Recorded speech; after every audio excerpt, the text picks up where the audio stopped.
ঘটনাটি ঘটেছিল 2009 সালের ফেব্রুয়ারি মাসে। ওনার নানা বাড়ি বেড়াতে গিয়েছিলেন।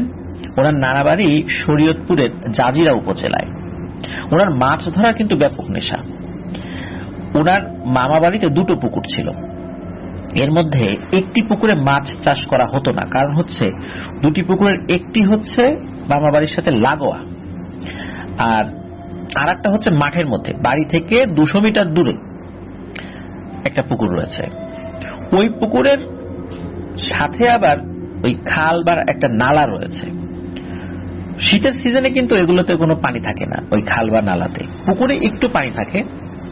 বর্ষাকালে এই খাল, নালা, পুকুর, ডোবা যা আছে আশেপাশে সব একাকার হয়ে যায়। তখন বিভিন্ন ধরনের মাছ, শিং মাছ, বোয়াল মাছ, গজার মাছ, কই মাছ, আরো বিভিন্ন প্রজাতির মাছ তখন চারদিকে ছড়িয়ে পড়ে। আর বর্ষা যখন শেষ হয়ে যায় তখন স্বাভাবিকভাবে পানি কমে যায়। ওই পুকুরের মধ্যে কিন্তু অনেক মাছ আটকা পড়ে, দেশি মাছগুলো। আর শীতকালে পানি সেচ দিয়ে এই মাছগুলো ওনারা ধরেন। আর এই আব্দুল্লাহ ভাইয়ের মাছ ধরার তো ব্যাপক নেশা। উনি এই পুকুর সেচ দেওয়ার আগে ওনার নানা বাড়ি বা মামা বাড়িতে যান, গিয়ে এই মাছ ধরার কাজে নেমে পড়েন। এটাতে উনি ব্যাপক মজা পান। মজা পাওয়াটাই স্বাভাবিক, যাদের মাছ ধরার নেশা। দেশি মাছ ধরার আলাদা একটা আনন্দ রয়েছে। তো উনি ওই 2009 সালের ফেব্রুয়ারির দিকেও যখন সেখানে যান, যাওয়ার পরে স্বাভাবিকভাবেই উনি চিন্তা করেন অন্যান্য বছর যেটা হয় আর কি, সেটা হলো দিনের বেলা পুকুরটা পরিষ্কার করে সন্ধ্যার একটু আগে একটা মেশিন বসানো হয়, মানে সেচ দেওয়ার মেশিন। যার ফলে কি হয়, শীতের রাত তো অনেক বড়, সারা রাত ধরে এই পানি সেচের কাজ হয়, আর পানি অন্যত্র সরিয়ে ফেলা হয়। ভোরবেলা পানি যখন একদম কমে যায় তখন মাছ ধরতে অনেক সুবিধা হয়। এটি প্রতি বছর করে, ওই বছরও ওনারা এটা করেন। তো এবছর আরেকটু বাড়তি সতর্কতা অবলম্বন করেছিলেন। মাঝে মাঝে দেখা যায় কি, ওই পানি যখন কমে যায় আশেপাশের কেউ মাছ চুরি করতে আসে। আবার আশেপাশে মেশিন চুরি হওয়ার ঘটনাও হয়েছে, যে সারা রাত ধরে মেশিন লাগিয়ে পানি সেচ দেওয়ার কাজ চলছিল, মেশিন রেখে চলে গেছে বাড়িতে, হঠাৎ করে দেখে মেশিন বন্ধ হয়ে গেছে। মেশিন বন্ধ হলো কেন? দূর থেকে তো শব্দ পাওয়া যায়। শীতের রাত্রে তো আসলে অনেক দূর পর্যন্ত শব্দ যায়, ফ্যান ট্যান চলে না, গরম থাকে না, যার কারণে কেউ ফ্যান চালায় না, অনেক দূর পর্যন্ত অল্প শব্দ কিন্তু ভেসে যায়। তো যখন ওই মেশিন বন্ধ হলো কেন, ওই চিন্তা করে মেশিনের কাছে আসে, দেখে মেশিন চুরি হয়ে গেছে। এই কারণে এই আব্দুল্লাহ ভাই এবং ওনার মামা, ওনার ছোট মামা ছিল তো মূলত ওই সময় ওনার সাথে, ওনারা চিন্তা করেন যে মেশিন পাহারা দেবেন। এই কারণে পুকুরের পাশে একটা অস্থায়ী ঘর তৈরি করা হয়। ঘরের দুই পাশে ফাঁকা, আমরা ছই বলি যেটাকে। ওর ভিতরে বসে এ পাশ ওপাশ সবকিছু দেখা যাবে। তো ওনারা রাত 8টার সময় বাসা থেকে চলে আসেন সেখানে, আর সন্ধ্যার একটু আগে কিন্তু মেশিন চালু করে দিয়েছিলেন। তো আসার পর দুজনে বসে আছেন। ওনাদের সাথে চার্জার টর্চ লাইট ছিল। ওই সময় এক ধরনের টর্চ লাইট ছিল ওই হলুদ কালারের, যেটা মাথার অংশটা বাঁকা করে চার্জ দিতে হতো। এরকম দুটো টর্চ লাইট ছিল, দুটো টেটা এবং একটা বর্ষা।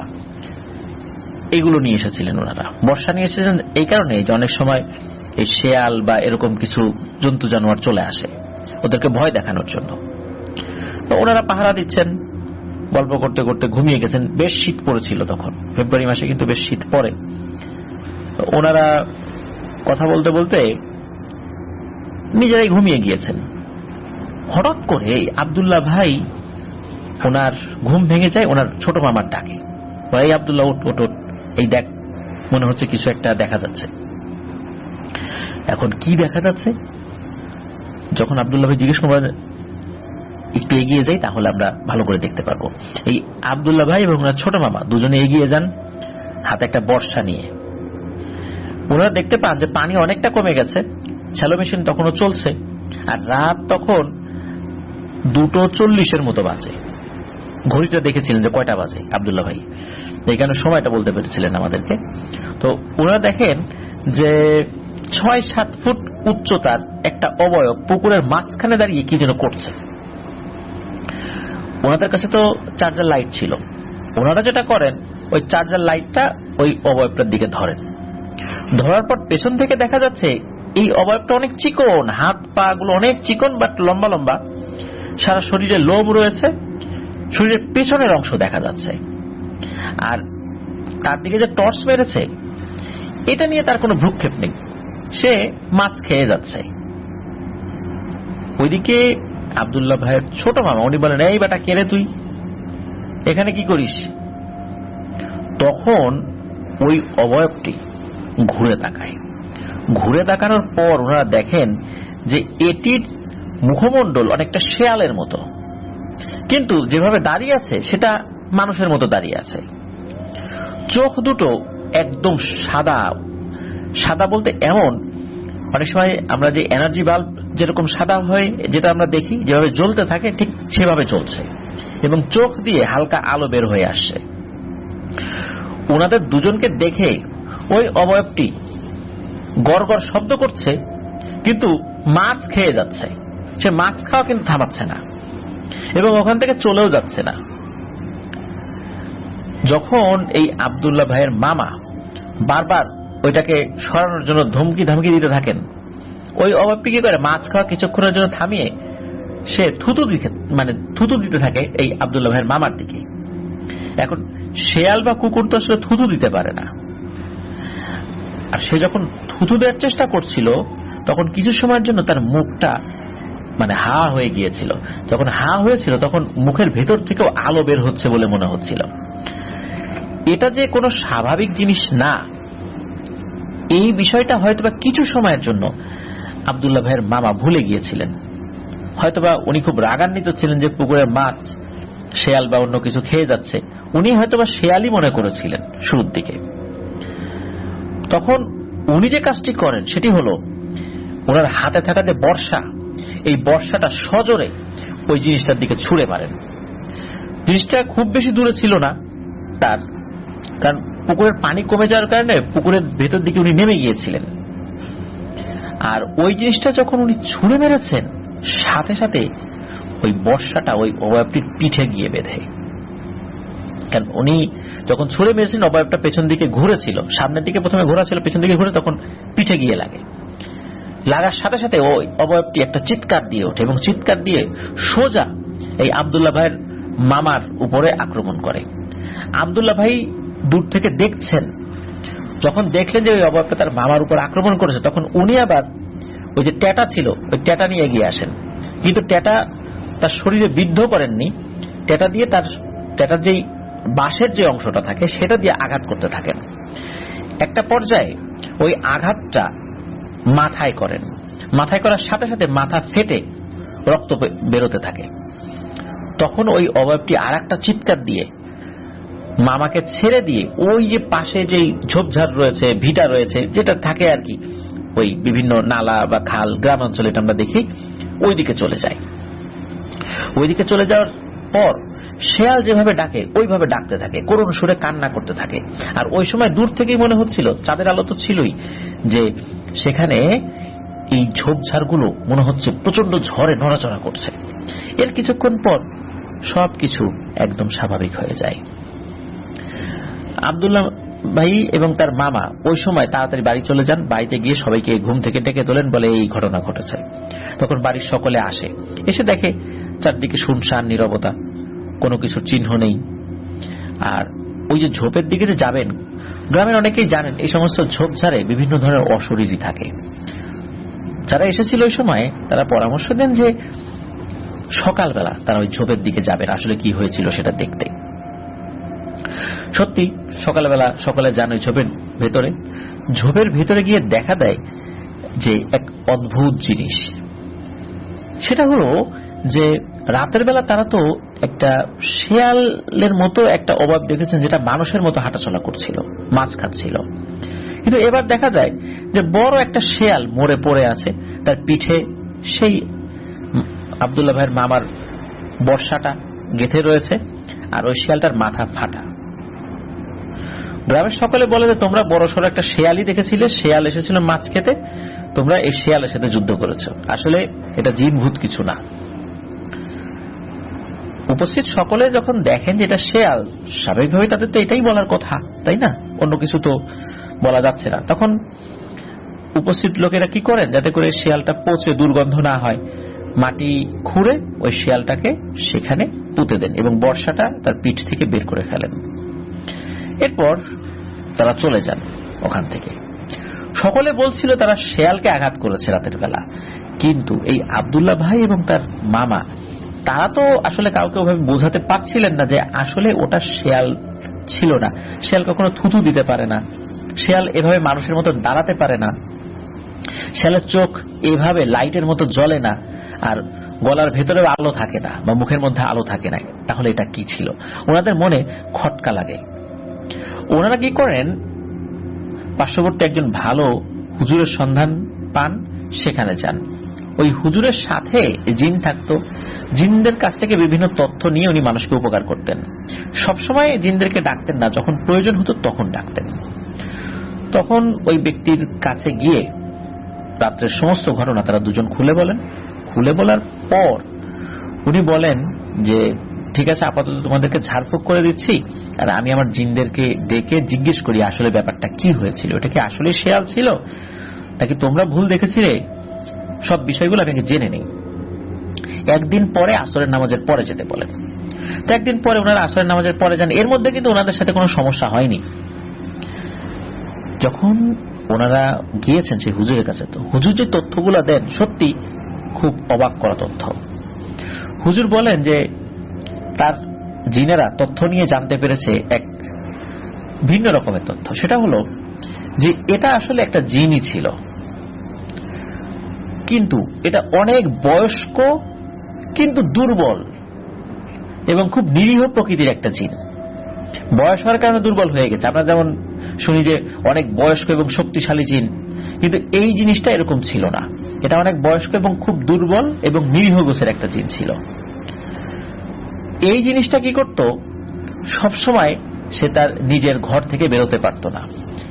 ও যখনই বেরোতো ওর স্বজাতিরা মানে অন্য জিনেরা ওকে বেধড়ক মারধর করত, যার কারণে ও খুব কম বের হতো। আর যখন বের হতো তখন একবারে সে অনেক খাবার খেত, যাতে করে কয়েকদিনের জন্য বেরোতে না হয়। ওই সময় ওই পুকুর সেচার কারণে যেহেতু মাছগুলো ভেসে উঠেছিল, পানি অল্প হয়ে গিয়েছিল, এই জন্য ওই জিনিসটা ওখানে চলে আসে। সে এমন ভাবে মাছ খাচ্ছিল এবং খুব ক্ষুধার্ত ছিল, তার দিকে যে টর্চ লাইট ধরেছে এটা খেয়ালই করে নাই সে। তারপরে সে মাছ খেয়েই যাচ্ছিল, কারণ সে অনেক ক্ষুধার্ত ছিল। সে মানুষকে পাত্তা দিচ্ছিল না, আর মানুষ যেহেতু তার দিকে টর্চ লাইট মেরে ফেলেছে, ও ওই সময় ওখান থেকে গায়েবও হতে পারছিল না। এই ধরনের একটা সমস্যা চলছিল। যখন তাকে বর্ষা নিক্ষেপ করা হয় তখন সে ক্ষিপ্ত হয় এবং তার উপর আক্রমণ করে বসে, মানে এই আব্দুল্লাহ ভাইয়ের মামার উপরে। এরপরে তার মাথায় যখন আঘাত করে এই আব্দুল্লাহ ভাই, তখন সে আর টিকতে পারেনি, ওখান থেকে সে চলে যায় এবং এরপরে সে মারা যায়।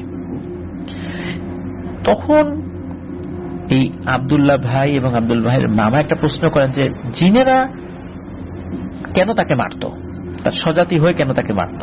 তখন আরো একটা তথ্য দেয় হুজুর, সেটা হলো যে এই জিনটা একটা সময় নাকি অনেক শক্তিশালী ছিল। সে তার থেকে অপেক্ষাকৃত কম দুর্বলদেরকে কোনো কারণ ছাড়াই নাকি পেটাতো, আঘাত করত। এই কারণে অন্য জিনেরা তার প্রতি খুব ক্ষিপ্ত ছিল।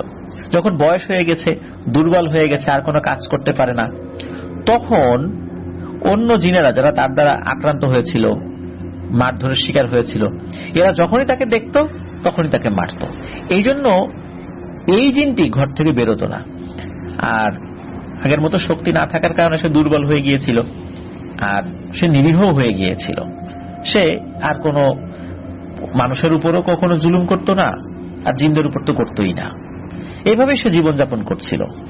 তার কোনো পরিবার পরিজন নাই, আত্মীয় স্বজন নাই।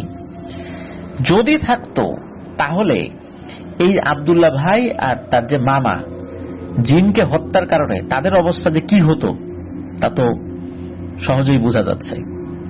তারপরেও এই আব্দুল্লাহ ভাইয়ের মামা এবং তার নিজের মধ্যে ভয় কমে না, আসলে কি তার আত্মীয় স্বজন আছে ওই জিনের। যখন ওই হুজুরকে জিজ্ঞেস করা হয় তখন হুজুর বলেন যে ঠিক আছে, আমি আরো ভালো করে খোঁজখবর নেই যে নিকট বা দূর কোনো আত্মীয় আছে কিনা যারা প্রতিশোধ নিতে পারে। কয়েকদিন সময় চেয়ে নেন, কয়েকদিন পরে আবার তাদেরকে খবর পাঠান। ফোন নাম্বার দেওয়া ছিল, ফোনে যোগাযোগ করেন। তারপর তারা আসেন এবং বলেন যে খবর নিয়ে জানা গিয়েছে যে ওই জিনের আসলে নিকট তো দূরের কথা, দূরবর্তী কোনো আত্মীয় স্বজনের সন্ধান পাওয়া যায় না, আর যতটুকু পাওয়া যায় তারা একে পছন্দ করতো না, এর কোনো খোঁজ খবরও নিত না। এ মারা যায় তারা আরো খুশি এবং জিন সম্প্রদায়ের লোকজনও খুশি, কোন জিন এসে এটার কোনো প্রতিশোধ নেওয়ার কোনো সম্ভাবনা নাই। তো এই ঘটনার মাধ্যমে আমরা কিন্তু একটা বিষয় শিখতে পারি, শক্তি সবসময় থাকে না, ক্ষমতা সবসময় থাকে না, একসময় শেষ হয়ে যায়। তখন দুর্বলের উপর যারা আঘাত করেছে সেই আঘাতটা কিন্তু ফেরত আসে। আর কখনো কখনো এমন ঘটনা ঘটে যে এমন ভাবে এই সমস্ত অত্যাচারীদের মৃত্যু হয়ে যায় তা সে কখনো কল্পনাও করেনি। এমন শক্তিশালী একটা জিন যে একটা সময় অনেক শক্তিশালী ছিল, এখন দুর্বল হয়ে গেছে, নিরীহ হয়ে গেছে, কিন্তু এরকম 20 বছর বয়সে একটা ছেলে আর 30 বছর বয়সে একটা ছেলের হাতে সে মারা যাবে, এটা তো সে কখনো ভাবেনি, কল্পনাতেও করেনি। কারণ কার মৃত্যু কিভাবে আছে সে তো জানতে পারে না, তাই না? আর যারা অত্যাচারী তাদের মৃত্যুতে কিন্তু দেখেন তার স্বজাতি হলেও তারা কেউ প্রতিশোধ নেওয়ার জন্য আসেনি। আর এই আব্দুল্লাহ ভাই এবং তার মামার সাথেও কিন্তু অদ্যাবধি কোনো ধরনের কোনো প্যারানরমাল ঘটনা বা এই ঘটনা ঘটানোর কারণে কোনো সমস্যা তাদের সাথে হয়নি। এই ঘটনা থেকে আমরা কিন্তু অনেক কিছু শিখলাম প্রিয় লিসেনার্স, তাই না? আর এই শিক্ষাটা আমাদের বাস্তব জীবনে কাজে লাগাতে হবে। আমরা কারো উপর যেন জুলুম না করি। মজলুমের দোয়া কিন্তু আল্লাহর কাছে কবুল হয়ে যায়, কোনো না কোনো ভাবে সেটা কিন্তু ফেরত আসবে টুডে অর টুমরো। আর আরো একটা অবাক করা তথ্য, এই জিনটার বয়স ছিল কিন্তু 3000 বছরেরও বেশি। তাহলে বুঝতেই পারছেন কতদিন সে হায়াত পেয়েছিল, কত জুলুম সে করেছিল, কিন্তু সেটাই একটা সময় ফেরত এসেছে। তার থেকে অপেক্ষাকৃত দুর্বল দুজন ব্যক্তির হাতে তার মৃত্যু হলো। আল্লাহ আমাদেরকে এই ঘটনা থেকে শিক্ষা নেওয়ার তৌফিক দান করুন। এখন যে ঘটনাটি আমি আপনাদের সাথে শেয়ার করতে যাচ্ছি, এই ঘটনাটি আমাদেরকে পাঠিয়েছেন মোহাম্মদ আবু সাইদ ভাই। ওনার বাড়ি টাঙ্গাইল জেলার নাগরপুর উপজেলার লখিদা নামক একটি গ্রামে। ঘটনাটি ওনার গ্রামে আসা তাবলিগ জামাতের এক ভাইয়ের সাথে ঘটেছিল। ওনাদের গ্রামের মসজিদে তাবলিগ জামাতের লোক হামেশাই আসেন, তারা ওনাদের ওই মসজিদে 3 দিন থাকেন। এই সূত্রে তাদের সাথে সবসময় একটা ভালো সম্পর্ক কিন্তু হয়েই যায়। 3 দিন পর ওনাদের গ্রামের মসজিদ ছেড়ে পাশের গ্রামের মসজিদে তাবলিগ জামাতের লোকেরা চলে যান। তো ওনাদের গ্রামের যে মসজিদটা, সেই মসজিদটা এমন একটা জায়গায়, জায়গাটা গাছ ছমছমে বলতে হবে, একটা ভৌতিক জায়গা। মসজিদের সামনে কবরস্থান, অন্য সাইডে নদী, তার উপর পাশে একটি জঙ্গল। ওই জঙ্গলের কাছাকাছি জায়গায় ছিল মসজিদের ওয়াশরুম। তো তাবলিগে আসা এমন একজন সাথী ভাই, লোকটির নাম হচ্ছে আব্দুস সামাদ, ওনার সাথে একটি ঘটনা ঘটেছিল। এটি 2015 সালের দিকে ঘটেছিল। ব্যক্তিটি মাদ্রাসায় চাকরি করতেন, বেশ ইমান আমলওয়ালা একজন মানুষ ছিলেন। টুকটাক জিনে ধরা লোকদের চিকিৎসা উনি করতেন।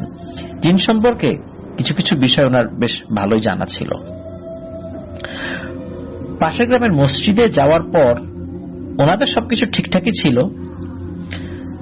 রাত 2টোর দিকে ওনাদের, তো তখন ঘুমের সময়, 2টোর দিকে ওনার ঘুম ভেঙে যায়। ওনার সাহস কিন্তু বেশ ভালোই বলতে হবে, যেহেতু টুকটাক জিনে ধরা রোগীর চিকিৎসা করতেন। আর অচেনা গ্রাম হলে ওরা 2টোর দিকে একাই উনি ওয়াশরুমে যাওয়ার জন্য বের হয়ে যান। তো ওয়াশরুমটা ছিল জঙ্গলের কাছাকাছি আর কি, মানে একদম জঙ্গলের পাশে না, মসজিদ এবং জঙ্গলের মিডিলে বা এরকম জায়গায় আর কি। মসজিদ থেকে হেঁটে যেতে 1 মিনিটের দূরত্ব সর্বোচ্চ। তো ওয়াশরুমে যাওয়ার সময় সবকিছু স্বাভাবিক ছিল। যখন উনি ফ্রেশ হয়ে ওয়াশরুম থেকে বের হয়েছেন, বের হয়ে মসজিদের কাছাকাছি আসবেন, এমন সময় হঠাৎ করে মনে হলো গাছ থেকে বিশাল আকৃতির গরিলা টাইপের কোন একটা জন্তু ধপাস করে ওনার সামনে নামলো। একটা কালো ছায়া, চোখগুলো জল জল করছে। উনি তো এগুলো সম্পর্কে জানতেন যে টুকটাক এই ধরনের ঘটনা কিন্তু ঘটে। উনি দেখার সাথে সাথে কিন্তু দোয়া পড়তে শুরু করেন। দোয়া পড়ছেন, কিন্তু ওই ছায়াটা কিন্তু ওখান থেকে সরছে না। একটা পর্যায়ে উনি কি করেন, দোয়া পড়তে পড়তে ছায়াটাকে পাশ কাটিয়ে চলে যাওয়ার চেষ্টা করেন। তো যখন ওই পাশ কাটিয়ে যাওয়ার চেষ্টা করছেন, ছায়াটা সা করে আবার ওনার সামনে চলে আসে। আবার উনি দোয়া পড়তে থাকেন। দোয়া পড়ে উনি আবার অন্য সাইড দিয়ে যাওয়ার চেষ্টা করেন, দেখেন সেখানে আবার ওই ছায়াটা আবার উপস্থিত হয়। দোয়া পড়ে কোনো লাভ হচ্ছে না, ওই ছায়াটাকে পাশ কাটিয়ে উনি যেতে পারছেন না, এবং ওই ছায়াটাও তার পথ আটকে ধরে আছে। কিছুক্ষণ হয়ে যায়, তখন ওই ছায়াটা বলে ওঠে, কিরে চিনতে পারছিস আমাকে? খুব তো জ্বালাইতি আমাকে, এইবার তো তুই শেষ, তোকে আমার সাথে নিয়ে যাব। এ কথা বলার সাথে সাথে উনি প্রচন্ড জোরে দেন একটা চিৎকার। এরপর ওনার কিছু মনে নাই। জ্ঞান ফেরার পর ওনাকে উনি নিজেকে মসজিদের বারান্দা আবিষ্কার করেন। উনি জিজ্ঞেস করেন কি হয়েছে? তখন অন্য সাথীরা বলেন যে আপনি একটু আগেই প্রচন্ড জোরে একটা চিৎকার দিয়েছিলেন, ওই চিৎকারে আমাদের ঘুম ভেঙে যায়, আমরা দ্রুত বাইরে বের হই। বাইরে বের হই কিছু একটা অবয়বের মতো দেখেছে, কিন্তু আমাদের দেখে সেই অবয়বটা মনে হলো কোথায় যেন হারিয়ে গেল, আর আপনাকে উদ্ধার করে এখানে নিয়ে আসলাম। তখন ওই সাথী ভাইদেরকে উনি বিষয়টা খুলে বলেন যে উনি কি দেখেছিলেন। তো ওনাদের যিনি আমির ছিলেন উনি বললেন যে এভাবে একা একা রাত্রেবেলা বের হয়েও না, বের হওয়ার সময় অবশ্যই কাউকে সাথে ডেকে নিয়ে যাবা। যাই হোক, পরের দিন সবকিছু স্বাভাবিক ছিল। বিকালের দিকে এই যে সামাদ সাহেব এবং ওনার সাথে আসে তাবলিগ জামাতের একজন সাথী ভাই, এই যে আবু সাইদ ভাইয়ের গ্রামে আসেন হাঁটার জন্য। তারা একসাথে ওনাদের মসজিদে আসরের নামাজ পড়েছিলেন। নামাজ শেষে আবু সাইদ ভাই একটু অসুস্থতা, আবু সাইদ না মানে এই যে আব্দুল সামাদ সাহেব একটু অসুস্থতা বোধ করেন। তখন ওনার সাথের লোকটা বলেন যে চলেন আপনাকে ডাক্তারের কাছে নিয়ে যাই। তখন ওই আব্দুল সামাদ সাহেব বলেন যে না, ডাক্তারের কাছে নিতে হবে না, আমি একটু বিশ্রাম নিলেই ঠিক হয়ে যাব, আপনি চলে যান, আপনি চলে যান, আমি মাগরিবের নামাজটা মসজিদে এসে পড়বো ইনশাল্লাহ। তো ওই লোকটা প্রথমে যেতে রাজি না হলেও, কারণ গত রাত্রে একটা ঘটনা ঘটেছে ওনার সাথে, এই চিন্তা করে ওনাকে আসলে একা রেখে যেতে চাচ্ছিলেন না। তারপরও একটা সময় দেখলেন যে আশেপাশে তো লোকজন আছে, একা রেখে গেলে কোনো প্রবলেম নাই, উনি চলে আসতে পারবেন, এই কারণে ওনাকে ওখানে রেখে উনি চলে যান। বেশ কিছু সময় বিশ্রাম করার পর উনি সুস্থতা বোধ করেন, মসজিদ থেকে বের হন। পাশে একটা বিলের মতো ছিল, বিলের পাড়ে উনি বেশ খানিকক্ষণ বসে থাকেন নিরিবিলি। মূলত ঘটনা শুরু হয় এখান থেকে। তিনি যেখানে বসেছিলেন তার থেকে একটু দূরে ছিল একটা শ্মশান ঘাট, আর শ্মশান থেকে আরেকটু দূরে ছিল একটা বট গাছ, আর বট গাছের পাশেই ছিল একটা হিজল গাছ। জায়গাটা কিন্তু বেশ ভয়ানক ছিল।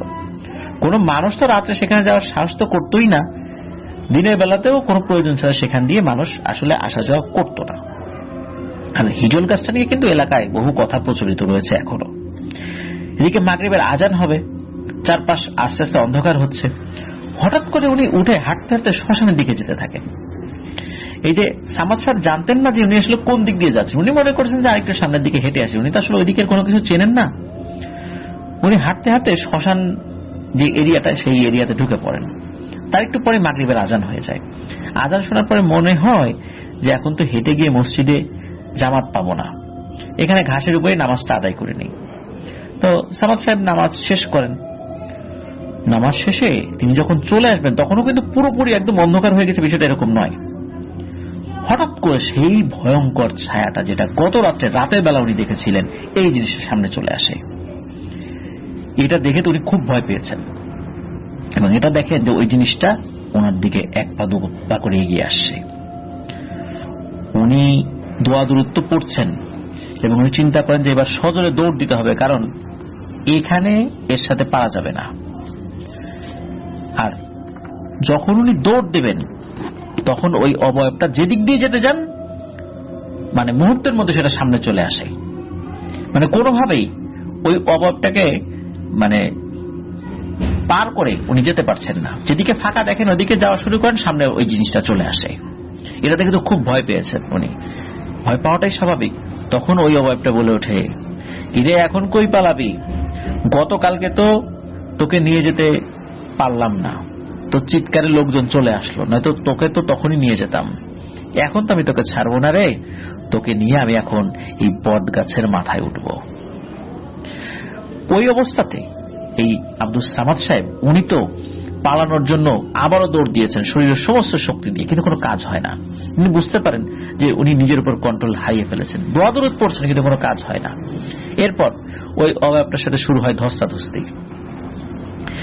উনি অনেক সাহসী ছিলেন, কিন্তু কোনোভাবেই ওই অবয়বটার সাথে পেরে উঠছিলেন না। উনি বুঝতে পারছিলেন ওই অবয়বটা তাকে টানতে টানতে ওই বট গাছের দিকে নিয়ে যাচ্ছে, কিন্তু কোনো কারণে নিয়ে যেতে পারছে না।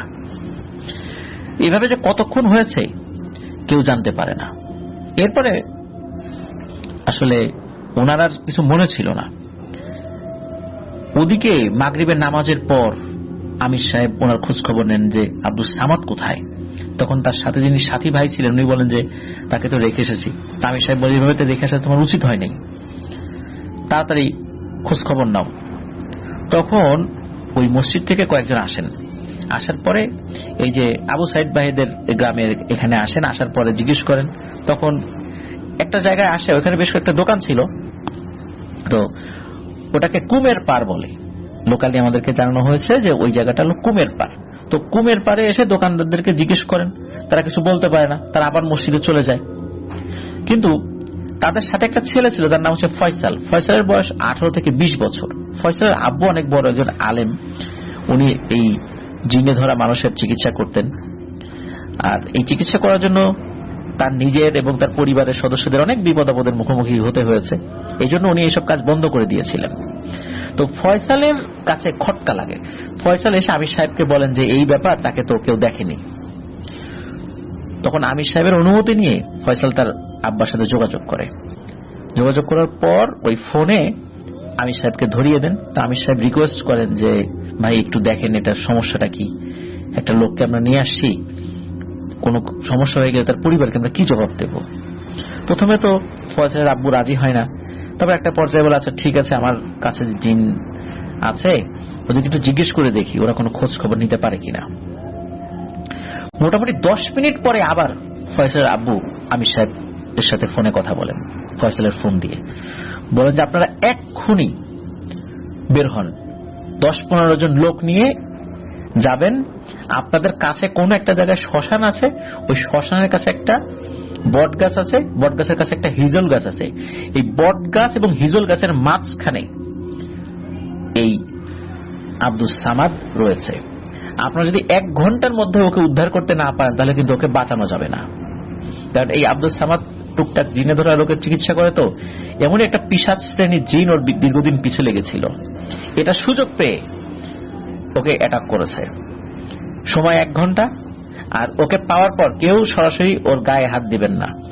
4 জন 4 দিক থেকে আগে আজান দেবে। আজান দেওয়ার পর তার শরীর স্পর্শ করতে পারেন, তার আগে কোনোভাবেই তাকে টাচ করা যাবে না, তাহলে কিন্তু ভয়ানক বিপদ হবে। তার এসব কথা শোনার পর দ্রুত ওই এলাকায় চলে আসেন। ওই কুমের পাড়ে আছেন যেখানে দোকানগুলো ছিল, দোকানে এসে সবকিছু খুলে বলেন। শুনেই তো সবাই চিনে ফেলেছে জায়গাটা কোথায়। ওরা তো ছিলেন 14-15 জন, আর ওখানে উপস্থিত ছিলেন প্রায় 20 জনের মতো, যেখানে এই যে আবু সাইদ ভাই নিজে উপস্থিত ছিলেন। তখন তো ওনার বয়স 16-17 বছর। এই সব মিলে প্রায় 35 জন লোক সেই শ্মশানের উদ্দেশ্যে রওনা দেন। মোবাইলের যে টর্চ লাইট বা ফ্ল্যাশ লাইট থাকে সেটা তো অনেকের কাছে ছিল, কারোর হাতে চার্জার লাইট ছিল, সেটা নিয়ে বের হয়েছেন। সবাই কিন্তু খুব ভীত অবস্থায় ছিল যে কি অবস্থা হয় কেউ তো বুঝতে পারছে না। এদিকে সবাই একসাথে শ্মশানে ঢোকে। বলা ছিল কেউ যেন আলাদা না হয়ে যায়। ভয়ে অনেকেরই শরীর টকটক করে কাঁপছিল। শ্মশানটা ছিল নদীর পার ঘেঁষে, সবাই তো একসাথেই ছিল, যেহেতু শুরু করলেন সবাই মিলে তাকে খোঁজা। অনেক হাঁটাহাঁটি করার পর তাকে পাওয়া যায় না। হঠাৎ একজন অনেক দূর থেকে লাইট ধরলো। ধরার পরে দেখে যে একটা কবরের উপরে মানুষের মধ্যে কিছু একটা দেখা যাচ্ছে। শ্মশানে কিন্তু সবাইকে পোড়ানো হয় না, কাউকে কাউকে কিন্তু দাফনও করা হয়। মানুষের মধ্যে কিছু একটা দেখা যাচ্ছে একটা উঁচু জায়গায়। তো যেই জায়গাতে কিছু কিছু মানুষের কবর দেওয়া হয়েছে আর কি, হিন্দু ধর্মাবলম্বীদের। তো ওইদিকে সবাই এগিয়ে যায়, দেখে সত্যি এক পাশে বট গাছ, আর এক সাইডে একটু দূরে হিজল গাছ, এর মাঝামাঝি ওই জায়গাটা একটা কবরের উপর খুব সুন্দরভাবে তাকে শুইয়ে রাখা হয়েছে। তার মাথায় যে টুপিটা ছিল, টুপিটা এক পাশে পড়ে আছে, পাশে কিছু টাকা পড়ে আছে যেটা হয়তো ওনার কাছে ছিল। ওনার লুঙ্গি যেটা পড়েছে সেটা সব ঠিকঠাকই আছে। উনি 2টা কণ্ঠে কথা বলছেন। একজন বলছে আমার নামাজের সময় হয়েছে, নামাজ পড়বো। আর একজন বলছে না, এখন তোকে বট গাছে নিয়ে উঠবো। তো এরকম দুইটা কথা বা 2টা কথার পারস্পরিক কিন্তু বৈপরীত্য রয়েছে, যে 2টা কথা ভিন্ন। একজন একটা বলছে যে নামাজ পড়বো, আর একটা বলছে যে শ্মশানে উঠবো। তো এই বিপরীতমুখী কথা তার মুখ দিয়ে বের হচ্ছে। আর আগে থেকে তো বলা ছিল 4 জন পাশে দাঁড়িয়ে আজান দেবে, সেই অনুযায়ী আজান দেওয়া হয়। আজানের সাথে সাথে ওনার হুঁশ ফিরতে শুরু করে। তখন সবাই মিলে তাকে উদ্ধার করে মসজিদে নিয়ে আসা হয়। তার পরের দিন এই যে ফয়সালের আব্বু তিনি এই আমির সাহেবকে জানান যে যখন তার অনুগত জিনদেরকে পাঠিয়েছিলেন তখন গিয়ে দেখেন যে খুবই বাজে অবস্থা, একটা পিশাচ তাকে হত্যা করার জন্য উদ্যত হয়েছে এবং তাকে নিয়ে বটগাছে উঠে যাবে। বটগাছে যদি শুধু একবার উঠতে পারত তাহলে তাকে আর জীবিত পাওয়া যেত না, ডেড বডি পাওয়া যেত। তখন যেই জিনেরা গিয়েছিল তারা তো ভালো জিন, তারা ওইখানে ওই পিশাচটাকে প্রতিহত করার চেষ্টা করে, কিন্তু সেখানে আরো দুষ্টু শ্রেণীর পিশাচ ছিল যারা এসে যোগ দেয় ওই দুষ্টু পিশাচটার সাথে। এখন এরা তো মানে হাতে গোনা কয়েকজন গিয়েছে খবর নেওয়ার জন্য, তারা তো ওরকম মল্লযুদ্ধ, মুষ্টিযুদ্ধ বা কোনো আর্মস হাতে নিয়ে যায় না যে তাদের সাথে যুদ্ধ করবে। কিন্তু ওই অবস্থাতে তারা যতটুকু পারে তর্কাতর্কি করে তাদেরকে ব্যস্ত রাখার চেষ্টা করছিল এবং সময় ছিল 1 ঘন্টা, এর মধ্যে যেতে হবে। অন্য জিনেরা ওখান থেকে দ্রুত ফেরত এসে ফয়সাল আব্বুকে জানায় যে দ্রুত পাঠান, এরপরে কিন্তু ওরা যারা গিয়েছে ওরা কিন্তু ওদের শক্তির সাথে পেরে উঠবে না, একটা পর্যায়ে আক্রমণ করেই বসবে, সুতরাং দ্রুত মানুষকে পাঠাতে হবে। তখন মূলত এই লোকগুলোকে পাঠানো হয় এবং যাওয়ার পর এই যে শুনছে যে আমরা নামাজ পড়বো, বলছে আমি নামাজ পড়বো না, এখানে বট গাছ উঠবো, এই কথাগুলো শুনতে পাই। মূলত এই যে জিনদের সাথে কথোপকথন হচ্ছিল মানুষের উপস্থিতির কারণে। পরে এই আব্দুস সামাদ সাহেবের আর কোনো ক্ষতি আল্লাহর অশেষ রহমতে করতে পারেনি ওই দুষ্ট জিনেরা। তো ওনাকে ওখান থেকে উদ্ধার করা হয়। পরে ফয়সালের আব্বু আমির সাহেবকে বলেন আপনারা দ্রুত এই মসজিদটা ছেড়ে অন্য গ্রামের মসজিদ চলে যান, তাহলে সব ঠিকঠাক হয়ে যাবে। ওনারা অন্য গ্রামের মসজিদে চলে যান, আল্লাহর রহমতে আর কোনো সমস্যা হয়নি। প্রিয় লিসেনার্স, এটা ছিল ঘটনা। এই ঘটনায় আমি দুটো বিষয় আপনাদের কাছে বলতে চাই। সেটা হলো যে একটি কথা তো প্রচলিত আছে যে অল্প বিদ্যা ভয়ঙ্করী। খুব ভালো আলেমের কাছ থেকে অনুমতি বা তার কাছ থেকে বিভিন্ন এই রুকিয়া না শিখে, জিন তাড়ানোর পদ্ধতি না শিখে, কোন বই পড়ে কেতাবাদি পড়ে এই টাইপের কাজ করতে গেলে কিন্তু বিপদ আছে। আমি জানি না আব্দুল সামাদ সাহেব এরকম কিছু করতেন কিনা, হয়তোবা করতেন না, উনি ভালোভাবে শিখেছিলেন, কিন্তু আরো ভালো করে না শিখে কোন জিনিস করতে গেলে স্বাভাবিকভাবেই তো বিপদ আসবেই। আর আমাদের মধ্যে অনেকেই চিন্তা করেন যে কেউ একজন ভালো রাকি হবেন, রুকিয়া করবেন। অবশ্যই সেটা প্রশংসনীয় কাজ বা উদ্যোগ আমি বলবো, কিন্তু আপনাদের কাছে আমার বিনীত অনুরোধ, ভালো কোনো আলেমের তত্ত্বাবধানে থেকে দীর্ঘ সময় ধরে জেনে বুঝে তারপর এই কাজ তার অনুমতি নিয়ে শুরু করতে হবে। তিনি বুঝবেন যে কোন পর্যায়ে আপনাকে অনুমতি দেয়া যায়, কোন পর্যায়ে আপনাকে অনুমতি দিলে আপনি কাজ শুরু করলে বিপদ আপদ কম হবে। নিজে নিজে বই পড়ে খবরদারি কাজ করতে যাবেন না। এমনি টুকটাক ঝাড়ফুঁক যেটা আমরা নিজেরা করি, আমরা নিজেদের শরীরের উপরে আমরা ফু দিই, আমাদের সন্তানাদি পরিবার পরিজনদেরকে ফু দেই সালাত পড়ে, ফরজ নামাজের পর বিশেষ করে, এগুলোর জন্য রাখি হওয়ার প্রয়োজন নাই। কিন্তু আপনি যখনই কোনো জিনে ধরা রোগী ট্রিটমেন্ট করতে যাবেন তখনই আপনাকে বিশেষ সতর্কতা অবলম্বন করতে হবে। হুটহাট করে কারো কথায় প্ররোচিত হয়ে কখনোই এই ধরনের রুকিয়া করা যাবে না। অবশ্যই অবশ্যই আবারও বলছি, ভালো কোনো আলেমের কাছ থেকে অনুমতি ছাড়া, তার কাছ থেকে হাতে কলমে বিষয়গুলো শিখে নেওয়া ছাড়া এই কাজ বই দেখে বই পড়ে করা যাবে না। সকলে সতর্ক থাকবো ইনশাআল্লাহ। আশা করছি ঘটনাটি আপনাদের ভালো লেগেছে। চলুন আমরা চলে যাই আমাদের পরবর্তী আরো একটি নতুন ঘটনায়। এখন যে ঘটনাটি আপনাদের সামনে উপস্থাপন করব, এই ঘটনাটি আমাদেরকে পাঠিয়েছেন নড়াইল জেলার লোহাগাড়া উপজেলা থেকে মোহাম্মদ ইমরান হুসাইন। উনি কিন্তু এর আগেও আমাদেরকে ঘটনা পাঠিয়েছিলেন, যে ঘটনাগুলো আপনাদের সামনে উপস্থাপন করেছে। আর ওনার পাঠানো যে ঘটনা যেটা এখন বলবো, এটি ওনার ভাষায় আপনাদের সামনে উপস্থাপন করার চেষ্টা করব ইনশাআল্লাহ। চলুন শুরু করি ঘটনা। আসসালামু আলাইকুম প্রিয় আফনান ভাই ও প্রিয় লিসেনার্স, আশা করছি সবাই ভালো আছেন আল্লাহর অশেষ রহমতে। আমি নড়াইল জেলার লোহাগড়া উপজেলা থেকে মোহাম্মদ ইমরান হুসাইন বলছিলাম। আজকের ঘটনাটা বলার আগে লিসেনারদের উদ্দেশ্যে কিছু কথা বলে নিতে চাই। আমি প্রথম যে ঘটনাটি পাঠিয়েছিলাম সেটি আমার মায়ের সাথে ঘটেছিল, যেটি 60 নং এপিসোডে শেয়ার করা হয়েছিল। আমার পাঠানো দ্বিতীয় ঘটনাটি ছিল আমার দাদিকে নিয়ে। আর আজকে যে ঘটনাটা শেয়ার করছি সেটা আমার বাবা এবং চাচাদের সাথে ঘটে যাওয়া। অনেকে হয়তো মনে করতে পারেন যে আমাদের পরিবারের সবার সাথে কি প্যারানরমাল ঘটনা ঘটেছে। তার উত্তরে আমি বলবো, হ্যাঁ, আমাদের পরিবারের অধিকাংশ সদস্যের সাথেই ভয়ানক ঘটনা ঘটেছে, এমনকি আমার নিজের সাথেও। এখন আমাদের পরিবারের সদস্যদের সাথে এরকম ঘটনা ঘটা নিতান্তই কাকতালীয় নাকি অন্য কোনো বিষয়, এটা আমরা নিশ্চিতভাবে বলতে পারবো না। তবে মুরব্বীদের থেকে এতটুকু জানা যায় যে এ ধরনের ঘটনা অনেক আগে থেকেই আমাদের পূর্বপুরুষদের সাথেও নাকি ঘটে এসেছে। আমাদের পরিবার বা বংশের মধ্যে আমার বড় চাচা এবং ফুপু মারা গেছেন। তাদের দুজনের মৃত্যুই ছিল অস্বাভাবিক এবং ভয়ানক। আজকে আমি সেই ঘটনাগুলো আপনাদের সাথে শেয়ার করছি। সময়টা ছিল 1993 কি 94। আমার চাচাদের বাসা ছিল চর আরিয়ারা, যেটা লোহাগাড়া উপজেলার অন্তর্ভুক্ত। আমার বড় চাচা উনি বাড়িতে থেকে ক্ষেত খামারে কাজ করতেন। তার 3 ছেলে এবং 3 মেয়ে ছিল। এর মধ্যে বড় ছেলে ভারতে থাকতেন। তিনি সেখান থেকে টাকা পাঠালে সেই টাকা ব্যাংক থেকে তুলে আনতে শহরে যেতে হতো, কারণ তখনকার সময় কিন্তু এরকম মোবাইল ব্যাংকিং সিস্টেম ছিল না। তাই তারা ব্যাংকের মাধ্যমে টাকা লেনদেন করতেন। তো এরকমই একবার আমার চাচাতো ভাই মানে বড় চাচার ছেলে টাকা পাঠান, আর চাচা ঠিক করেন সেই টাকা আনতে যাবেন। পরিকল্পনা অনুযায়ী তিনি রওনা হন। বাড়ির কাজকর্ম সেরে রওনা দিতে একটু দেরি হয়ে যায়। তখন ভর দুপুর।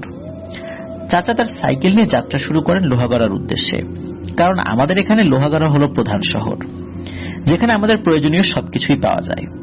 বলে রাখা ভালো, চাচাদের বাসা থেকে প্রথমে আমডাঙ্গা গ্রাম হয়ে সিডি নামক একটি বাজারে আসতে হয়, তারপর সেখান থেকে লোহাগড়া। আর এই সিডি বাজার পর্যন্ত আসতে মাঝখানে একটা জায়গা পড়ে। এখন সেখানে ঘরবাড়ি হলেও ওই সময় একদমই শুনশান এবং ভয়ঙ্কর ছিল। জায়গাটা ছিল এমন, প্রায় 1 কিলোমিটারের মতো রাস্তায় কোনো বাড়িঘর নাই, দুপাশে শুধু বন জঙ্গল আর বড় বড় গাছের সারি। এই 1 কিলোমিটার পথের মধ্যে আবার ছোট্ট একটা খাল পড়ত, যেটা বর্ষাকালে ভরা এবং অন্যান্য মৌসুমে শুকনো থাকত। সেই খাল পার হওয়ার জন্য একটা ছোট্ট ব্রিজ ছিল। ওই জায়গায় মানুষ দিনে দুপুরে নাকি ভয় পেত, কিন্তু কখনো কেউ কিছু দেখত না। কিন্তু ওই পথ দিয়ে যাওয়ার সময় নাকি তাদের নাম ধরে ডাক দিত কিংবা সালাম দিত। এজন্য ভয়ে একা একা কেউ সচরাচর সেখান দিয়ে যেত না। তো চাচা বাড়ি থেকে রওনা দেন, চলে আসেন সেই 1 কিলোমিটার পথের কাছে। তিনি তার মতো করে সাইকেল চালাচ্ছেন, বেশ গতিতেই চালাচ্ছিলেন, কেননা এমনিতেই দেরি হয়ে গেছে, ব্যাংক আবার ধরতে হবে তো গিয়ে। যখন তিনি ব্রিজের কাছাকাছি চলে এসেছেন, তখন তিনি শুনতে পান কেউ একজন ভারী কণ্ঠে তার নাম ধরে ডাক দিলেন, কিন্তু চাচা কোনো সাড়া দিলেন না। তিনি তার মতো সাইকেল চালাচ্ছেন। একটু পর আবার সেই ডাকটা শোনেন। এবার সেই কণ্ঠটা বলে ওঠে, কিরে ডাকছি শুনিস না কেন? এই ভর দুপুরে কই যাস? চাচা এবার বেশ ভয় পান। তিনি আরো জোরে সাইকেল চালাতে থাকেন।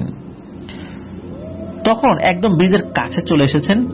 ব্রিজে উঠবেন এমন সময় পেছন থেকে কেউ একজন সালাম দেয়। তখন তিনি দাঁড়িয়ে যান এবং পেছন ফিরে তাকান, কিন্তু কাউকে দেখতে পান না। তিনি আবারও ভয় পান। তাড়াতাড়ি করে তিনি সাইকেল টান দেবেন, এমন সময় ভয়ঙ্কর একটা ঘটনা ঘটে। দিন দুপুরে এমন ঘটনা আসলে কেউ আশা করে না। তার ভাষ্য মতে যখনই তিনি সাইকেল টান দেবেন, তখনই কিছু একটা তাকে এবং তার সাইকেলকে সহ ছুঁড়ে ব্রিজ থেকে নিচে ফেলে দেয়। অবাক করার বিষয় হচ্ছে, সাধারণত ব্রিজের দুপাশে প্রাচীর থাকে, যদি উঁচু না করে ফেলা হয় তাহলে কিন্তু ব্রিজ থেকে পড়ে যাওয়ার কোনো প্রশ্নই ওঠে না।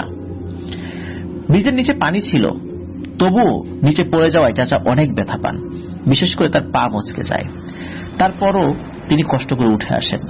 লোহাগড়া না গিয়ে তিনি বাড়িতে চলে আসেন। এসে সবাইকে তিনি ঘটনা জানান। পরে তাকে গোসল করানো হয় এবং একজন হুজুরকে ডেকে এনে ঝাড়ফুঁক করানো হয়।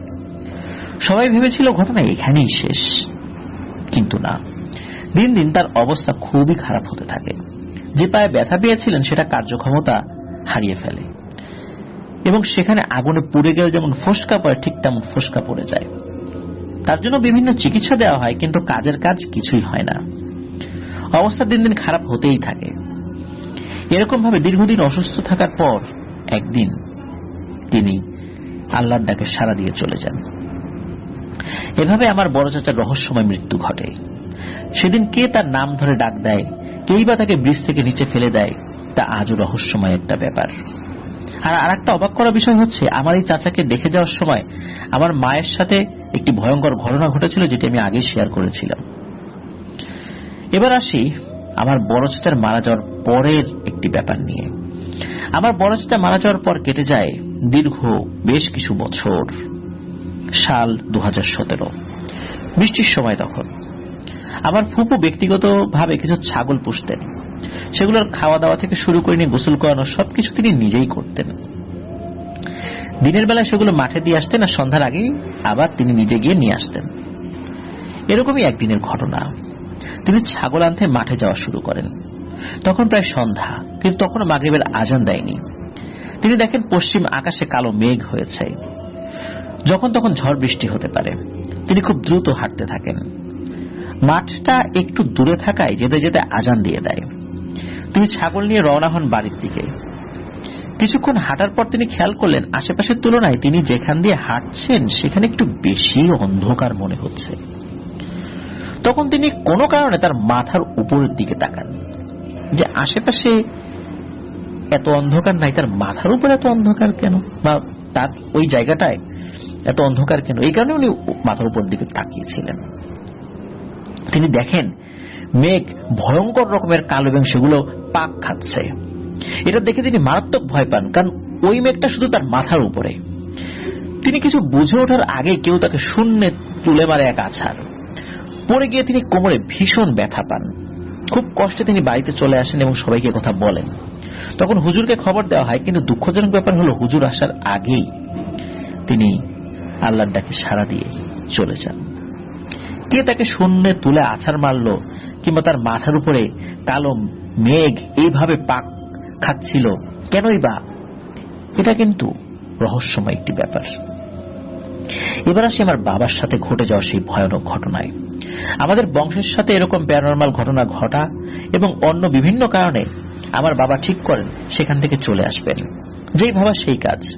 আমাদের বর্তমান বাসা যেখানে, সেটা মূলত আমার বাবার মামার বাড়ি এলাকায়। আমার বাবা অত্যন্ত সাহসী একজন মানুষ। রাত বিরেতে বাড়ির বাইরে থাকা তার কাছে কোনো ব্যাপারই না। বিভিন্ন সময় তার সাথে ভয়ানক ঘটনা কিন্তু ঘটেছে, কিন্তু তবুও তিনি খুব একটা ভয় পেতেন না।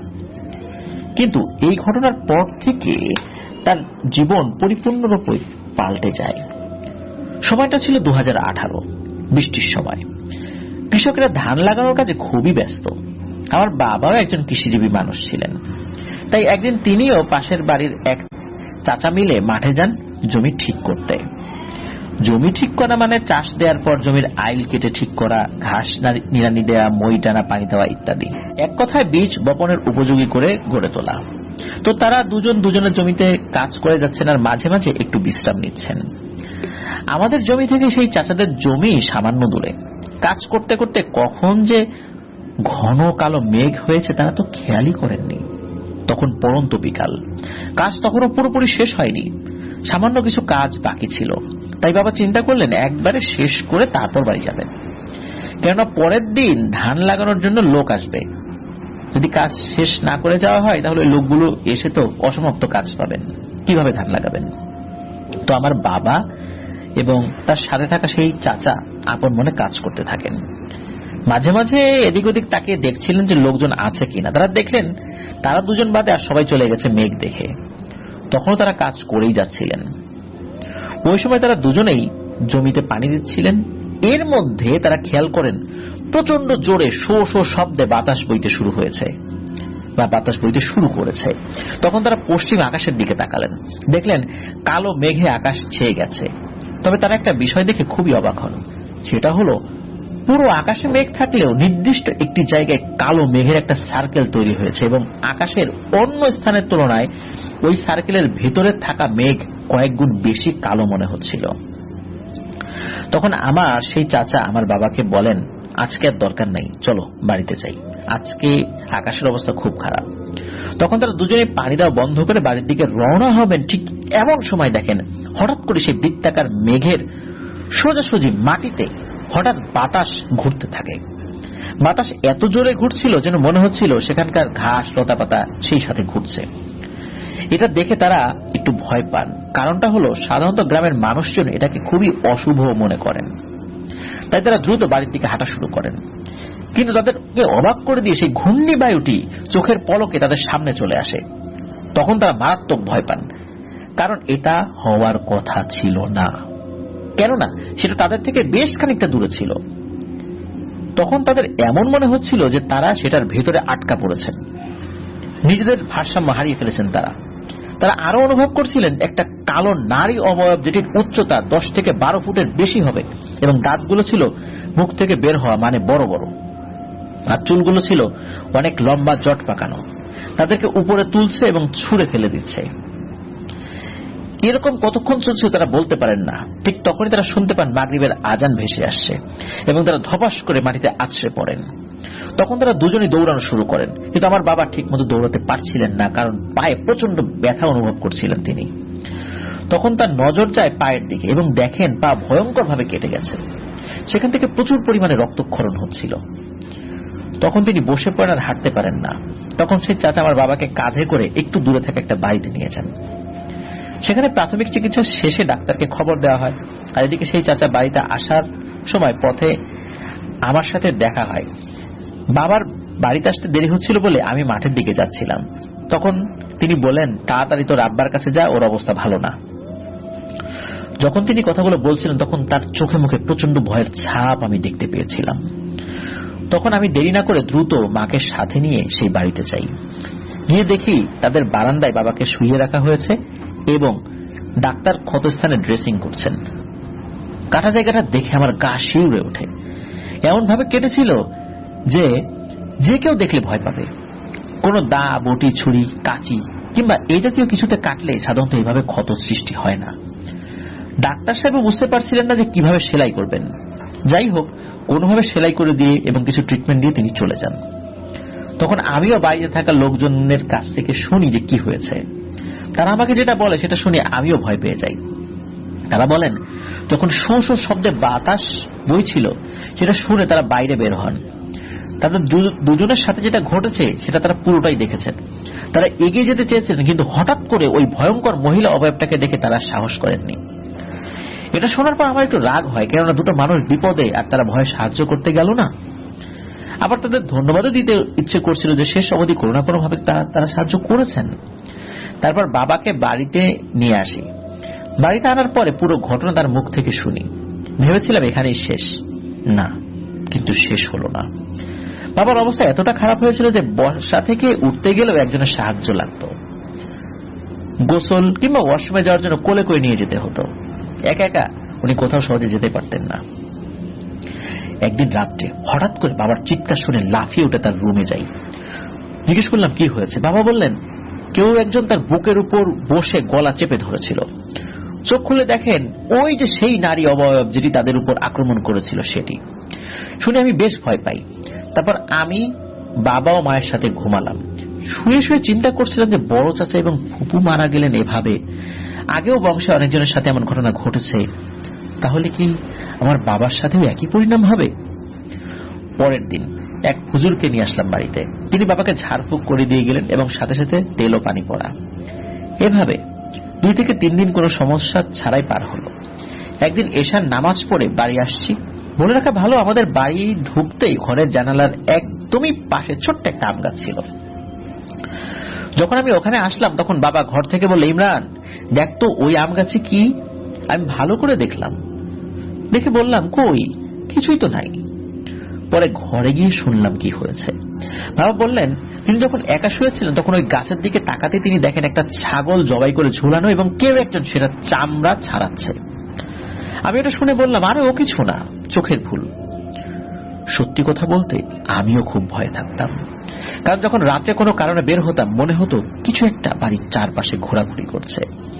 তাছাড়া বাবা প্রায় ওই জিনিসটাকে অনুভব করতেন যে তার আশেপাশে সে আছে।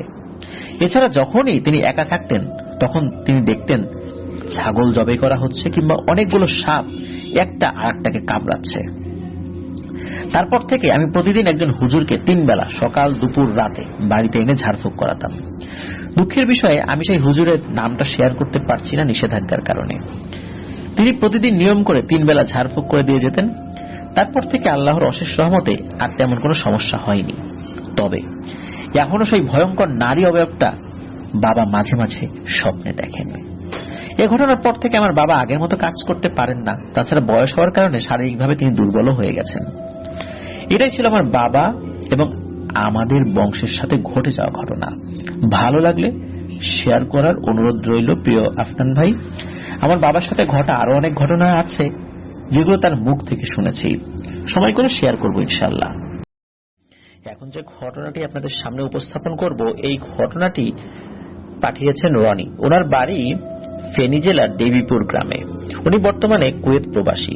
কুয়েতের ফরওয়ানিয়া স্টেটে বসবাস করছেন, সেখানে চাকরি করছেন। ঘটনাটি উনি প্রত্যক্ষ করেছেন মাসখানেক আগে এবং এরপরেই আমাদেরকে তিনি ঘটনাটি লিখে পাঠিয়েছিলেন। এখন শুরু করি ঘটনাটি। তবে ঘটনাটি আমি ওনার ভাষায় আপনাদের সামনে উপস্থাপন করব। আসসালামু আলাইকুম আফনান ভাই ও প্রিয় শ্রোতা ভাই বোনেরা, আশা করি সবাই ভালো আছেন আল্লাহর রহমতে। আমার নাম রনি, বাড়ি ফেনী জেলার দেবীপুর গ্রামে। আমি একজন কুয়েত প্রবাসী। 10 মাস হয়েছে কুয়েতে এসেছি, কিন্তু আল্লাহর অশেষ রহমতে কোনোদিন কোনো সমস্যায় পড়িনি। আমার সাথে ঘটে যাওয়া একটি ঘটনা আপনাদের সামনে উপস্থাপন করব। 2023 সালের আগস্ট মাসের 2 তারিখে ঘটনাটি আমি প্রত্যক্ষ করেছিলাম। বলে রাখি, আমি আর আমার বড় ভাই একই কোম্পানিতে কাজ করি, সেই সুবাদে একই রুমে থাকি। যদিও একটি রুমে 4 জন করে লোক থাকার কথা, কিন্তু কোম্পানির লোক কম থাকায় আমি আর আমার ভাই 2 জন এক রুমে থাকি।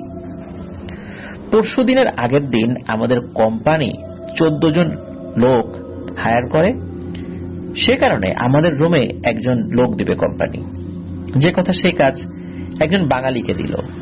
লোকটার বাড়ি কুমিল্লা জেলার এলিটগঞ্জ থানার ধরণীপাড়া নামক একটি গ্রামে। লোকটা যেহেতু বাঙালি, সেহেতু কথাবার্তা চলতেই থাকলো। অনেক সময় আফ্রিকার বিভিন্ন লোকজন আসে, ইন্দোনেশিয়ান, মালয়েশিয়ান বিভিন্ন লোকই আসে। বাঙালি হলে আমাদের জন্য সুবিধা হয়, আমাদের কালচারের সাথে মিল আছে, কথাবার্তায় মিল আছে, খাওয়া দাওয়া মিল, অনেক কিছুর মিল। এজন্য আমরা খুশি হই বাঙালি এলে। এক সময় লোকটা আমাদেরকে বলে যে তার একটা সমস্যা আছে। তখন আমার ভাইয়া জিজ্ঞেস করে সেটা কি সমস্যা। লোকটা বলে তিনি ফজরের নামাজের আগে ঘুমের মধ্যে একটু বকাঝকা করেন বা কথা বলেন। এই নিয়ে তারা যেন ভয় না পান এবং কোম্পানিতে যেন কোনো কমপ্লেইন না করেন। আমরা তো কথাটা হেসেই উড়িয়ে দিলাম। আমি বললাম, ভাই এখন 2023 সাল, এখনকার সময় এসব ভয় টয় কিছু নাই। তারপর সবাই কথাবার্তা শেষ করে, খাওয়া দাওয়া শেষ করে যে যার মতো শুয়ে পড়ি। পুরো রাত ঠিকঠাকই যাচ্ছিল, কিন্তু ঠিক ফজরের 20 কিংবা 30 মিনিট আগে আমার কাছে মনে হলো লোকটা কেমন একটা সাউন্ড শুরু করে। কারণ হলো এই সাউন্ড আমার ঘুম ভেঙে যায়। বিশ্বাস করেন প্রিয় লিসেনার্স, এটা কোনো বকাবকি না। এটা এমন একটা সাউন্ড যেন কাউকে গলা টিপে ধরলে তার নিঃশ্বাস বন্ধ হয়ে গেলে যেমন শব্দ করে কেউ, তেমন শব্দ। বাঁচার জন্য কেউ যদি সেই সময় আকুতি মিনতি করে কোনো কথা বলা ছাড়া সাউন্ডের মাধ্যমে, ঠিক তেমন। কিংবা আমরা এটাও বলতে পারি, কোন একটা বোবা লোককে গলা টিপে ধরলে সে যেমন সাউন্ড করবে, ঠিক তেমন। এই সাউন্ড শোনার পর আমি ভয়ে কুঁচকে যাই, আমার অবস্থা খারাপ। আমি জলদি করে ভাইয়াকে ডাকি। তারপর ভাইয়াও এই শব্দ শুনতে পায়। ভাইয়া লোকটাকে জাগাতে চেষ্টা করে, একসময় লোকটা জেগেও যায়। তারপর সব শান্ত, কোনো সাউন্ড নাই, সব ঠিকঠাক। তারপর লোকটা বলে এটাই তার সমস্যা, এমন করতে শুনলে যেন আমরা তাকে জাগিয়ে দেই। তারপর ভাইয়া বলে, আচ্ছা ঠিক আছে, এখন আমরা সবাই শুয়ে পড়ি। আবার আমরা সবাই শুয়ে পড়ি এবং ওই লোকটি আমাদেরকে বলেছিল যে ভয় পাওয়ার কিছু নেই, হালকা কোন রকম কোনো কিছু নিয়ে যদি কেউ দুশ্চিন্তা করে, এরকম সমস্যা নাকি হতেই পারে যে কারো। আমার ভাইয়া বলেন, হ্যাঁ আমারও তো মাঝে মাঝে হয়। এই ধরনের স্বাভাবিক আলোচনা যখন হলো, তখন আমরা বিষয়টা একদম স্বাভাবিকভাবে নিলাম, আবার শুয়ে পড়লাম। তারপর সকালবেলা ওই লোকটাকে জিজ্ঞেস করি যে আচ্ছা আপনার এমন সমস্যা কেন হলো, এটা তো স্বাভাবিক বলে মনে হচ্ছে না। লোকটা একটু আমতা আমতা করে, কিন্তু বলতে চায় না। পরে আমি বলি, আমাকে বলুন, হয়তো আমি আপনার কোনো না কোনো ভাবে সাহায্য করলেও করতে পারি। লোকটা একটা দীর্ঘশ্বাস ফেলে এবং বলে ওঠে, পারবেন না ভাই, এটা আজকে কয়েক বছর ধরে চলছে। বলে রাখি, আমার ভাই তখন ফোন টিপছিল শুয়ে শুয়ে, আর আমাদের কথা শুনছিল। ভাইয়া বলে, এটা শুরু কিভাবে হলো? লোকটা কাঁদো কাঁদো গলায় বলে, আজ থেকে কয়েক বছর আগের কথা। তখন সে বাড়িতে শুয়েছিল নিজের রুমে। হঠাৎ মাঝরাতে ওয়াশরুমে যাওয়ার উদ্দেশ্যে ঘর থেকে বাইরে বের হয়। ওদের ওয়াশরুম ছিল ঘরের পেছনে একটা বড় আম গাছ আছে, সেই আম গাছটার সাথে। সে যখন ঘর থেকে বাইরে বের হয়, সবেমাত্র ওয়াশরুমের দিকে যাবে, তখনই দেখে ওই ওয়াশরুম থেকে সাদা একটা অবয়ব বের হয়ে তার দিকে আসছে। সে ঘুমের ঘুরে থাকায় ভীষণ ভয় পায় এবং জোরে চিৎকার করে অজ্ঞান হয়ে মাটিতে লুটিয়ে পড়ে। তারপর তার জ্ঞান ফিরে দেখতে পায় যে সকাল হয়ে গেছে এবং সে খাটে শুয়ে আছে। তার মা কান্না করছে, আর তার রুমে সব আত্মীয় স্বজনরা এসে জড়ো হয়েছে। সে কিছুই বুঝতে পারে না কি হয়েছে। তারপর হঠাৎ করে তার মনে পড়ে রাতের কথা। তখন তার মাকে বলে যে এই ঘটনা। তখন তার মা এসে তার পাশে বসে তাকে জিজ্ঞেস করে বলে যে, বাবা, তুই তার থেকে আমাকে দেখে ভয় পেয়েছিলি? তখন ওই লোকটি বলে যে, তোমাকে দেখে ভয় পাবো মানে? তখন তার মা বলে, ওটা আসলে তার মাই ছিল। তার মা রাত্রেবেলা ওয়াশরুমে গিয়েছিল, উনি যখন বের হয়েছিল উনি সাদা টাইপের শাড়ি পরা ছিল, তো এই কারণেই মূলত ওই লোকটি তার মাকে দেখে ভয় পেয়েছিল। আর তখনই নিজের মাকে দেখে ভয় পেয়ে চিৎকার করে অজ্ঞান হয়ে যান। এরপর তার মা বাড়ির অন্য সদস্যদেরকে ডেকে তাকে ঘরে নিয়ে যান। এরপর সব ঠিকঠাক, কোনো প্রবলেম নাই। এরপর কয়েকদিন যখন চলে যায়, এরপর থেকে সমস্যা শুরু হয়ে যায়। ঠিক ফজরের আগে তার মা নাকি নামাজের জন্য ওঠে। যখন নামাজের ওযু সেরে ঘরে আসেন, তখন উনি শুনতে পান যে এমন একটা অদ্ভুত আওয়াজ তার ছেলের রুম থেকে আসছে। তিনি জলদি করে যখন তার ছেলের রুমে ঢুকে দেখেন যে এই সাউন্ডটা তার ছেলেই করছে। তিনি তার ছেলেকে ডেকে তুলেন, জিজ্ঞেস করেন, কি হয়েছে, এমন করছিস কেন? তারপর গায়ে হাত দিয়ে দেখে জ্বর আসছে কিনা, না, সব তো ঠিকঠাকই আছে। তখন লোকটা তার মাকে জিজ্ঞেস করে কি হয়েছে। তখন তার মা বলে যে এরকম শব্দ শুনেছে সে। তার মা বলে, ও কিছু না, হয়তো বা গতকাল রাত্রে ভয় পেয়েছি, সেই জন্য এরকমটা হয়েছে। এরপর লাইটটা অফ করে তার মা চলে যায়। লোকটা আবার ঘুমিয়ে পড়ে। প্রবলেমটা হলো, এইভাবে লোকটা প্রায় প্রতি রাতে একই সময় সাউন্ড করত, আর তার মা নামাজের জন্য উঠলে এই শব্দটা শুনতে পেত। তার মা এই বিষয়টা শুনতে পেয়ে বেশ চিন্তিত হয়ে পড়েন। এরকম বেশ কিছুদিন যাওয়ার পর তার মা চিন্তা করতে লাগলেন, এটা তো কোনো সাধারণ বিষয় না, নিশ্চয়ই কোনো গন্ডগোল রয়েছে। তাই তিনি ঠিক করেন তার ছেলেকে নিয়ে ভালো কোনো হুজুরের কাছে যাবেন, হুজুরকে দেখাবেন, যে কথা সেই কাজ। তিনি ওখানকার মসজিদের একজন নাম করা হুজুরের কাছে যান। তার কাছে নিয়ে গিয়ে তিনি কিছু পানি পরা দেন এবং তার ছেলেকে ঝাড়ফুঁক করে দেন এবং বলে দেন যে এই পানিটাকে 3 দিন খাওয়াতে, আর গোসলের সময় এই পানিটা মিক্স করে গোসল করাতে। তারপর ওনারা ওখান থেকে চলে আসেন। হুজুর যা যা বলেছেন সেই অনুযায়ী কাজ করতে থাকেন, কিন্তু কাজের কাজ কিছুই হলো না। তিনি ভাবলেন যে আজকেই তো আনলাম, আজকে কি আর কাজ করবে নাকি, একটু তো সময় লাগবে। তো উনি কিন্তু দেখছেন 3 দিন 5 দিন চলে যাচ্ছে, কিন্তু কাজ কিন্তু হচ্ছে না। এরপর আর একটা হুজুরের কাছে যান, কিন্তু তাতে কোনো লাভ হচ্ছে না। এরকম করতে করতে অনেক হুজুর কবিরাজের কাছে যান, টাকা নষ্ট করছেন, কাজের কাজ কিছুই হয় না। একদিন ওই পরিবারের সদস্যরা খবর পান যে পাশের গ্রামের কওমি মাদ্রাসা একটা হুজুর আছে, যিনি কিনা এই বিষয়ে খুব ভালো ট্রিটমেন্ট দিতে পারেন, রুকিয়া করতে পারেন। এই কথা শুনে মনের মধ্যে আশার আলো জাগে। দেরি না করে ওনারা সেই হুজুরের কাছে যান। হুজুরকে সবকিছু খুলে বলেন। হুজুর বলেন, আচ্ছা ঠিক আছে, চিন্তা করবেন না, আমি আপনাদের বাড়িতে আসবো আগামীকাল। যাওয়ার সময় হুজুর এই লোকটা তাকে 2টা খেজুর দেন এবং হুজুর বলেন পরামর্শ আকারে যে, বাবা, দুনিয়াতে সবকিছুই কিন্তু আল্লাহর অধীনে চলে, ভয় পেও না, আল্লাহ সবকিছু ঠিক করে দেবেন। আর সব সময় নামাজ আদায় করবা, রোজা রাখবা, ফরজ রোজাগুলো পারলে নফল রোজা রাখার চেষ্টা করবা। এই কথা বলার পর তারা চলে আসেন। পরের দিন আসরের নামাজের পরে হুজুর তাদের বাড়িতে আসেন। তখন ওই যে লোকটা যার সাথে সমস্যা হচ্ছে তাকে অন্য রুমে পাঠিয়ে দিয়ে তার মায়ের সাথে হুজুর কথা বলেন। তো মাকে বলেন যে পরিস্থিতি তো ভালো না, আপনার ছেলে যে ভয় পেয়েছিল রাত্রেবেলা আপনাকে দেখে, তখন সে জিন দেখে ভয় না পেলেও তার এই সমস্যাটা কিন্তু জিন ঘটিত কারণে হচ্ছে। কারণ ওই রাত্রে ওই আম গাছের উপরে একটি দুষ্টু জিন বসেছিল। সে চিৎকার করে উঠেছে হঠাৎ করে, সে তো জিন দেখে চিৎকার করেনি, ওই চিৎকারে ওই জিনেরও অসুবিধা হয়। এই কারণে ওই জিনটি ওকে ডিস্টার্ব করছে এবং সে একই সময় এসে রাতের বেলা ভয়ঙ্কর স্বপ্ন দেখায়, যাতে সে স্বপ্নের মধ্যে কান্নাকাটি করে, এই জন্য এরকম সাউন্ড হয়। তখন ওই লোকটার মা বলে যে এখন কি করা যায় হুজুর, বলুন, কিছু একটা করতে তো হবে। হুজুর বলে আসলে কিছুই করার নাই, ওই জিনটা এমন একটা কাজ করেছে, এই জিনিসটা তার রক্তের সাথে মিশে গেছে, এটা থেকে বাঁচার আর কোনো উপায় আপাতত নেই। ওই জিনটা তাকে কখনো ভয়ও দেখাবে না, কিছু করবে না, কিন্তু রাতের বেলা বিশেষ করে ভোরের দিকে এসে জিনটা তাকে স্বপ্নের মধ্যে ভয় দেখানোর চেষ্টা করবে, এছাড়া অন্য কোনোভাবে ওই জিনটা তার কাছে আসবে না। তখন হুজুর বেশ কিছু আমল দিয়ে যান, ঝাড়ফুঁক করে দেন, রুকিয়া করে দিয়ে যান এবং বলে দেন যে যেই আমলটা তাকে শিখিয়ে দেওয়া হলো এটা নাকি সারা জীবন করে যেতে হবে। উনি করে যাচ্ছিলেন, এভাবে চলে যাচ্ছে 1 মাস 2 মাস 1 বছর করতে করতে 2 বছর চলে যায়। 2 বছর কিন্তু কোনো সমস্যা হয়নি। এখন যেহেতু বেশ কিছুদিন হয়ে গেছে, কোনো সমস্যা হয়নি, গুরুত্বটাও কমে গেছে। এরপর উনি এই আমলটার প্রতি শিথিলতা প্রদর্শন করেন এবং এটা থেকে বের হয়ে আসেন। যেহেতু সমস্যা হচ্ছে না, বের হওয়ার সপ্তাহখানেক পর থেকেই শুরু হয়ে যায় সেই সমস্যা। এবার আরো বেশি, আরো ভয়ানক। সাউন্ডটা এমন ভয়ানক যে কেউ শুনলে ভয় পাবে। তার মা যখন এই সাউন্ড শোনে, ওই সাউন্ডে তার ঘুম ভেঙে যায়। ফজরের নামাজের জন্য ওযু করতে বসেছে, এই জন্য যে ঘুম ভেঙেছে তা নাই, সাউন্ড শুনে তার ঘুম ভেঙে যায়।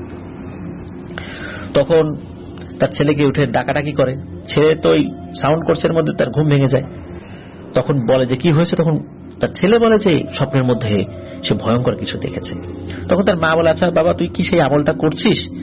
বলে না, সপ্তাহখানেক হলো তো আমি এটা আমল করি না, যেহেতু মনে করেছি যে আর কোনো সমস্যা হচ্ছে না, ভালো হয়ে গেছে এই জন্য। তখন ওনার মা চিন্তা করে যে ওই হুজুরের কাছে আবার যেতে হবে। হুজুরের কাছে সকালবেলা যান, কিন্তু দুঃখজনক ব্যাপার হলো এই 2 বছরের মধ্যে তো আর কোনো যোগাযোগ হয়নি। এই লোকটাকে আমল শিখিয়ে দেয় এবং রুকিয়া করার 1 বছর পর ওই লোকটি বার্ধক্যজনিত কারণে মারা গিয়েছেন। এ কথা শুনে তো ওই লোক এবং ওই লোকের মায়ের মাথায় হাত। কোন হুজুর কবিরাজের কাছে গিয়ে কাজ হয়নি, এই লোকটার কাছে এসে আল্লাহর রহমতে কাজ হয়েছিল, ইনিও মারা গেছেন, এখন কি হবে? এরপরেও কিছু জায়গায় গিয়েছিলেন ভালো ভালো নাম করা ব্যক্তিদের কাছে, কোনো লাভ হয়নি। এখনো এই সমস্যা কিন্তু চলছে। এবার আসি আরেকটি ভয়ানক ব্যাপারে, সেটি হলো এগুলো নিয়ে যখন রাতের বেলা তার সাথে আলোচনা হয়েছে, এই যে রনি ভাই যিনি আমাদেরকে ঘটনা পাঠিয়েছেন, আলোচনার এক পর্যায়ে ওনার যে ভাই আছে, রনি ভাইয়ের যে বড় ভাই, তিনি বলেন আরে সব জিনভূত কিছু না, এটা আপনার মানসিক সমস্যা, ভয় পেয়েছেন, ভয় পাওয়ার কারণে কিন্তু অনেক রোগ হয়, এই কারণে হয়তো আপনার সমস্যা হয়েছে, এসব মাথা থেকে ঝেড়ে ফেলেন। এগুলো বলে ওনারা খাওয়া দাওয়া করে শুয়ে পড়েন। কিন্তু ওই রাত্রে ঘটে যায় একটা ভয়ানক ঘটনা। রাত 3টা বা এর আশেপাশে কোন একটা সময় এই যে রনি ভাইয়ের কেন জানি ঘুম ভেঙে যায়। উনি তখন দেখেন ওনাদের রুমের দরজার নিচ দিয়ে কুয়াশার মতো একটা ধোঁয়া আসতে শুরু করে, তারপর এটা এক জায়গায় জড়ো হতে শুরু করে।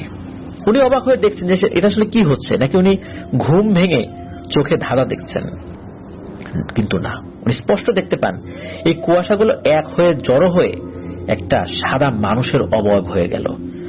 তারপর পা বরাবর এসে দাঁড়িয়ে গেল। অবয়বটা সাধারণ মানুষের তুলনায় বেশ লম্বা ছিল, অনেক লম্বা।